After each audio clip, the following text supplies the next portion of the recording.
नमस्कार दोस्तों, हमारे YouTube channel Bansal academy MP में आपका स्वागत है।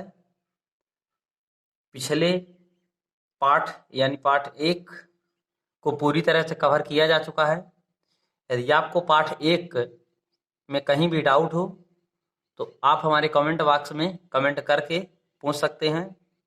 और जो बच्चे पाठ 1 की वीडियो नहीं देख पाए हैं तो नीचे डिस्क्रिप्शन बॉक्स में प्लेलिस्ट में लिंक दी गई है, प्लेलिस्ट की लिंक दी गई है, तो उस लिंक पे जा करके पार्ट 1 के पूरे वीडियो देख करके पार्ट 2 को देखें तो अच्छे समझ में आएगा। तो चलते हैं बच्चों आगे। आज हम आपको पढ़ाने जा रहे हैं कक्षा 10 एनसीईआरटी पैटर्न से अध्याय 2, जिसका नाम है बहुपद। इसको अंग्रेजी में कहते हैं पॉलिनोमियल। तो अध्याय 2 की कुछ महत्वपूर्ण परिभाषाएं पढ़ेंगे। आज इससे इंट्रोड्यूस होना है, इसका परिचय पढ़ना है, इसके बाद प्रश्नावली में पहुंचेंगे। तो चलते हैं बच्चों, आइए देखते हैं क्या है कुछ परिभाषाएं। बहुपद पहले तो जान लेते हैं, हमारे पाठ का नाम है बहुपद, तो बहुपद की परिभाषा पढ़ लेते हैं। उससे पहले एक बार पुनः आपको हम बताना चाहते हैं, हमारे वीडियो को आप पहली बार देख रहे हैं तो हमारे चैनल को सब्सक्राइब कीजिए और बेल आइकन जरूर दबाइएगा, ताकि हमारे आने वाले नए वीडियो की नोटिफिकेशन आपको सबसे पहले प्राप्त हो। और इस वीडियो को लाइक जरूर कीजिएगा तथा कमेंट भी कीजिएगा यदि कहीं भी आपको दिक्कत होती है। बढ़ते हैं बहुपद की ओर। बहुपद क्या है, डिफिनीशन जान लेते हैं। बहुपद परिभाषा इसकी देख लेते हैं।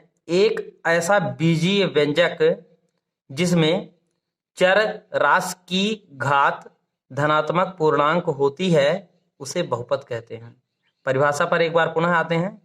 एक ऐसा बीजीय व्यंजक, मतलब आप समझ रहे हैं कि जो बहुपद है क्या है, एक बीजीय व्यंजक है जिसमें चरराशि की घात क्या होती है, धनात्मक पूर्णांक होती है। धनात्मक पूर्णांक क्या होती हैं, जैसे धनात्मक पूर्णांक होता है 0, 1, 2, 3 अनंत तक की संख्याओं को धनात्मक पूर्णांक कहेंगे, और 0 के ठीक बाएं तरफ माइनस की जो संख्याएं होती हैं उनको ऋणात्मक पूर्णांक कहते हैं।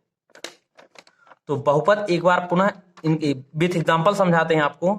सपोज कीजिए, मान लीजिए ये ऐसे लिखा हुआ है 2x + 3 लिखा है, तो यहाँ पे आप समझ रहे हैं कि चरराशि कौन है, x है, और इसकी घात कितनी है, 1 है। जब x की कोई भी घात ना दी गई हो तो आप समझ सकते हैं इसकी घात कितनी है, 1 है, और वो भी कैसे है, प्लस में है। जब कोई भी चिन्ह नहीं लगा तो क्या समझेंगे, प्लस में है, मतलब ये धनात्मक पूर्णांक है। तो ये क्या है, एक बहुपद है। तो एग्जाम्पल में आप लिख सकते हैं, पहला एग्जाम्पल इसका 2x + 3 लिख लीजिए। और बना सकते हैं आप, जैसे मान लीजिए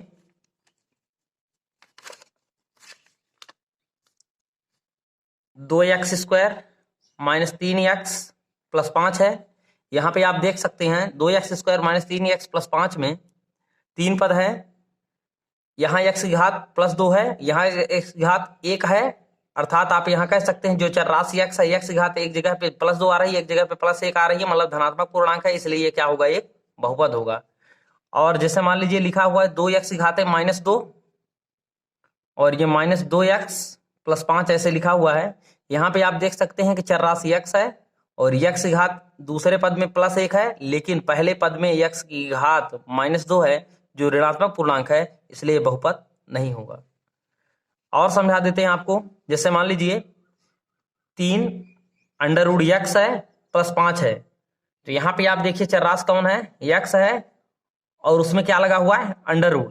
तो आप समझ सकते हैं जब चर राशि x में √ लगा हो, √ को हटाना हो तो x की घातें लिखते हैं 1/2। √ का मतलब होता है बच्चों, x की घात में या चर राशि की घात में कितना, 1/2। √ का मतलब होता है घात में 1/2।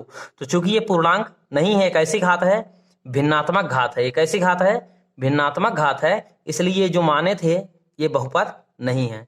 और जैसे मान लीजिए एग्जाम्पल आपके सामने और रखते हैं, 2/x² + 3 लिखा हुआ है, और इसको पूछे कि बहुपद है कि नहीं है, तो आप इसको कैसे बताएंगे, ये 2 है, x² नीचे है, बटे के नीचे x² है, जैसे ये बटे के ऊपर जाएगा तो x की घात में -2 हो जाएगा और +3 आ जाएगा।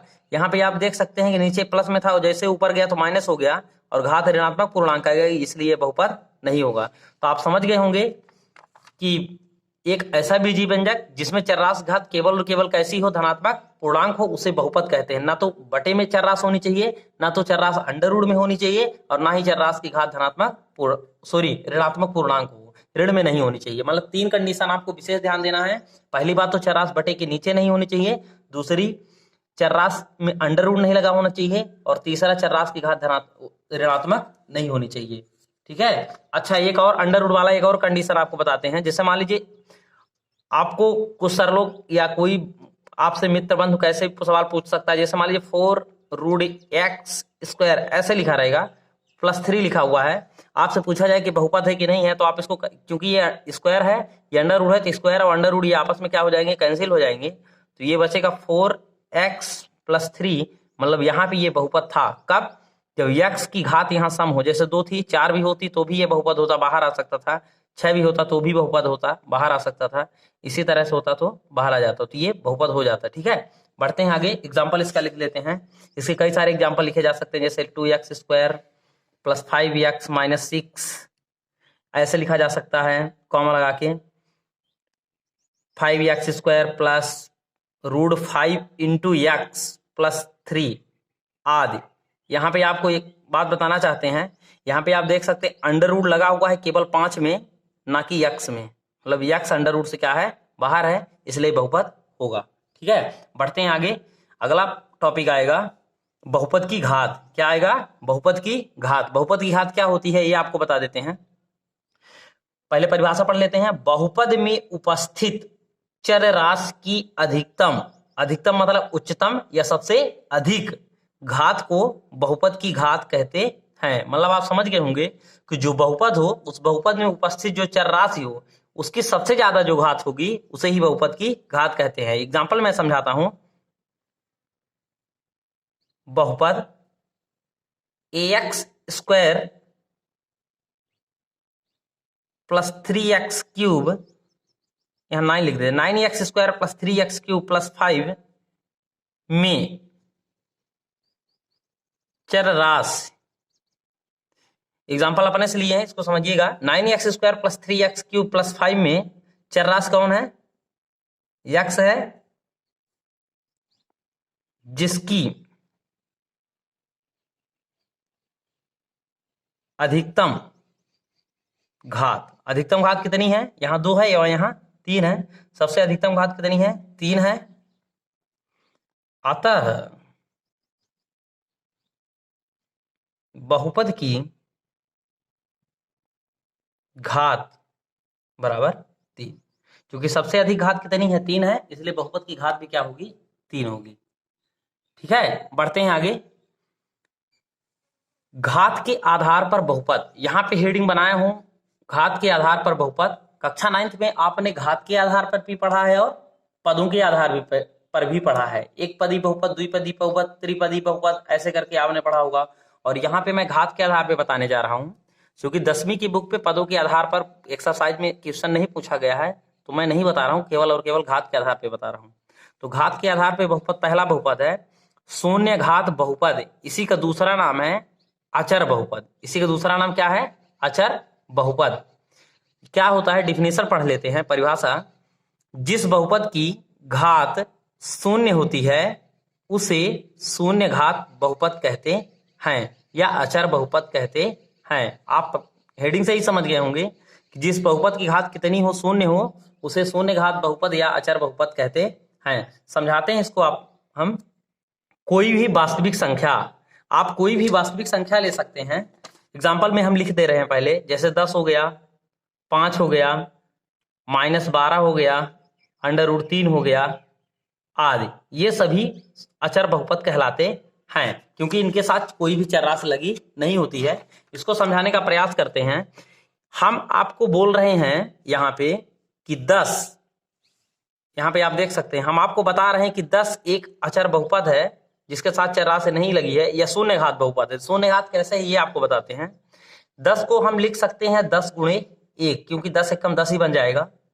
और इसको लिखा जा सकता है 10 × x⁻0, क्योंकि आपको पता है कि किसी भी राशि के घात में यदि 0 लगा हो तो उसका मान क्या होता है?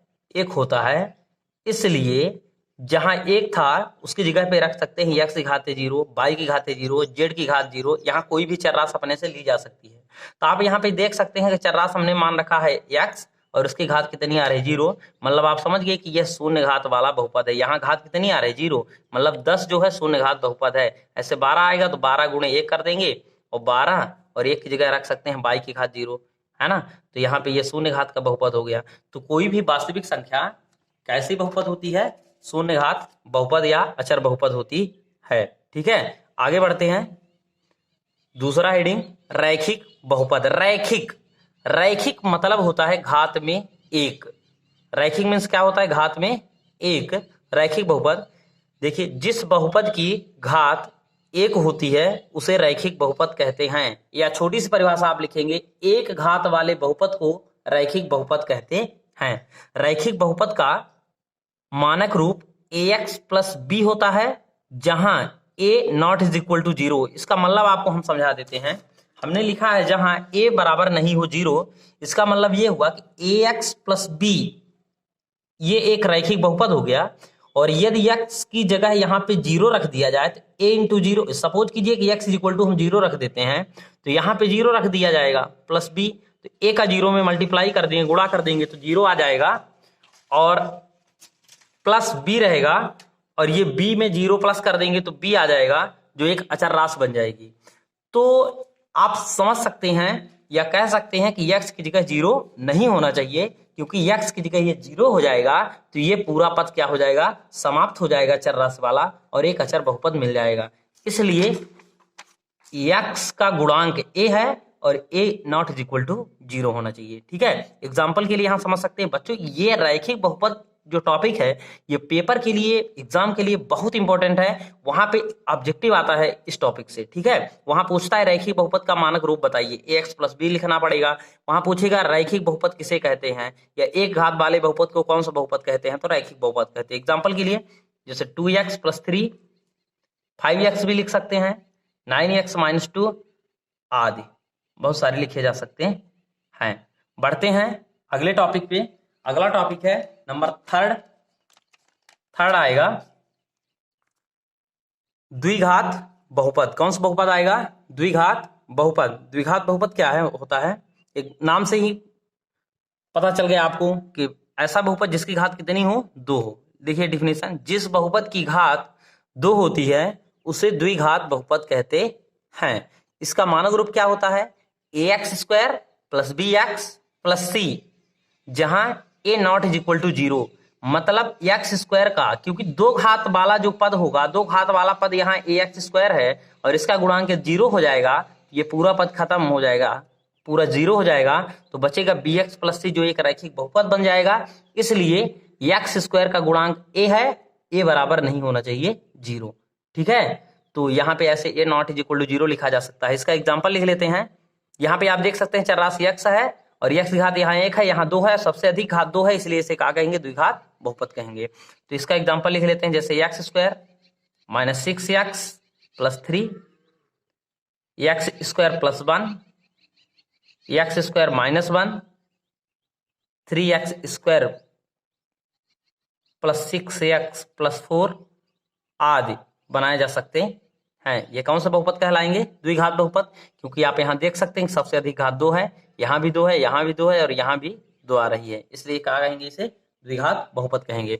बढ़ते हैं अगले टॉपिक पे। अगला टॉपिक है त्रिघात बहुपद। त्रिघात बहुपद क्या है, नाम से ही पता चल रहा है, जिस बहुपद की घात कितनी हो, 3 हो। देख लेते हैं, जिस बहुपद की घात 3 होती है उसे त्रिघात बहुपद कहते हैं। इसका मानक रूप ax cube plus bx square plus cx plus d होता है, जहां a not is equal to 0, मतलब x क्यूब वाला जो पद है उसका गुणांक यहाँ पे 0 नहीं होना चाहिए, a not is equal to 0। ठीक है, यहाँ आप देख सकते हैं x की घात 3 है, यहाँ x की घात 2 है, यहाँ x की घात 1 है, सबसे अधिक घात 3 आ रही है, इसलिए त्रिघात बहुपद का मानक रूप हुआ। और इसका एग्जाम्पल अपने से बना सकते हैं, x cube plus x square plus x plus 1 ऐसे लिखा जा सकता है। यहाँ पे देखें सबसे अधिक घात 3 है, यहाँ पे 1 माइनस एक्स क्यूब भी लिखा जा सकता है। आप यहाँ देख सकते हैं सबसे अधिक घात x की 3 आ रही है, यहाँ पे लिख सकते हैं x क्यूब माइनस 9 भी लिखा जा सकता है। आज इसके कई सारे उदाहरण बनाए जा सकते हैं, लेकिन घात हमेशा धनात्मक पूर्णांक ही रखना है, परिभाषा को ध्यान में लेके चलना है। ठीक है, आगे एक बहुत इंपॉर्टेंट आपको ऑब्जेक्टिव बताने जा रहे हैं, अभी बताए भी थे रैखिक बहुपद में। और ये कैसे आता है यहाँ पे हम ये भी बताएंगे कि आता है कैसे है। ठीक है, नोट में रैखिक बहुपद ax प्लस बी, हमने बताया था रैखिक बहुपद का मानक रूप ax प्लस बी होता है। तो नोट में आप देख सकते हैं रैखिक बहुपद ax प्लस बी का शून्यक माइनस बी अपान ए होता है। वहां परीक्षण पूछता है कि रैखिक बहुपद ax प्लस बी का शून्यक बिंदी बिंदी होता है, तो वहां पे आपको भरना पड़ेगा माइनस बी अपान ए। ठीक है, ये कैसे आता है, सॉल्व कर देते हैं। चूंकि पूछा क्या है, शून्यक, शून्यक पूछा है, मतलब जो बहुपद है उस बहुपद को शून्य के बराबर अपने को मानना है। तो यहां से आप देख सकते हैं ये शून्यक निकालने जा रहे हैं, ax plus B is equal to 0। कक्षा 9th में पार्ट 2 में आपने पढ़ा होगा शून्यक निकालना। वहां पे जब शून्यक ज्ञात करना होता है तो कोई भी जो बहुपद दिया होता है उसको 0 के बराबर लिख करके हल किया जाता है और चरराशि का मान निकाला जाता है। तो यहाँ भी वही काम करने वाले हैं। ax इज इक्वल टू, ये प्लस बी बाएं तरफ है बराबर के, तो दाहिने साइड जाएगा तो माइनस बी हो जाएगा, और x is equal to minus B, और x में मल्टीप्लाई है a का, तो उधर जाएगा तो भाग लग जाएगा, तो माइनस बी अपान ए हो जाएगा। और इसका मतलब ये हुआ माइनस, और b कैसी राशि है, इसके साथ कोई चर राशि नहीं लगी हुई है, मतलब ये अचर पद है। यहां लिख सकते हैं आप अचर पद बटे a क्या है, x का गुणांक, यहां लिखा जा सकता है x का गुणांक। आशा करता हूं ये वीडियो आपको समझ में आई होगी। मिलते हैं अगली प्रश्नावली के साथ अगले वीडियो में। वीडियो को लास्ट तक देखने के लिए धन्यवाद।